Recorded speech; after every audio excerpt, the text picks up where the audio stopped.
What's up, everyone? Hope you are doing good. I'm doing good. Welcome in this new video. And in this new video, we are going to talk about multi-signature addresses.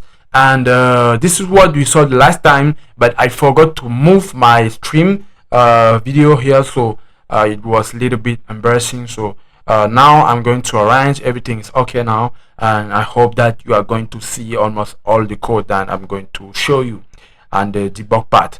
Okay, let's start with this video. We are going to see a multi-signature address. This is what we saw the last time. We created addresses from one private key, and now we are going to create a Bitcoin address with multiple private keys, and that's the difference between the two. But what are we doing multi-signature address? Because of security, right? Because when you have multiple keys, it is good for the security, and we'll use a Bitcoin function that is multi-signature script and script address to generate the address. Okay, now let me close this one. I've already added breakdown here, so just start. I'll just start a new debug here, new debug print here, and okay, let's go. We will see normally our multi-signature that has been executed, and I'll just step into for us to see this multi address. Okay, let's just copy this and paste it here and type okay. Normally step into okay.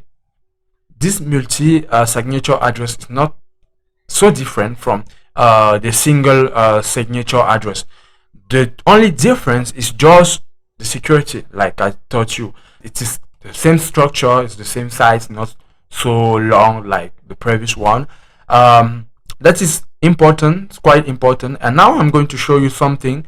You need to open this website, and this website is blockchain.com, and there you have all the transaction. You go on the type explorer, and you have all the latest blocks roughly every 10 minutes, like we said last time, and you have all the latest transaction roughly every seconds. Okay, normally you see things moving here. Let me refresh this because maybe it's my browser, but normally you should see, voila, you should see every seconds things are moving. Okay, and those things are transactions.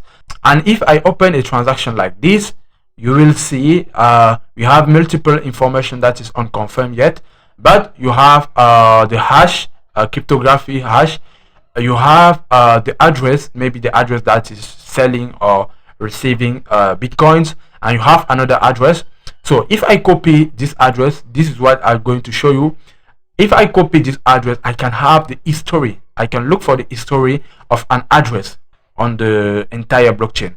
Why are we doing that? I'll tell you just after. Let's execute this third file that I've prepared for you. This third file is a transaction history, and what we're going to do there is you paste an address here on the blockchain, an address, and with the history function from Bitcoin, you can get all the history of this address. Okay, let me you have a breakdown yet. Let me run this. I'll stop first of all, and then run this debug, and you can see we have here we have len 14. That is the total transaction of this address of Bitcoin. You have the different transaction, and those are the transaction. You have address, you have the value, you have what has been spent, and things like this. And you have also this transaction, you have 14 transaction. Let's grab a different address to see. So here we copy this address and we come with it here. We'll just paste it here, and I'll start again with my debugging function 5, and now I have this address. This address only have one transaction.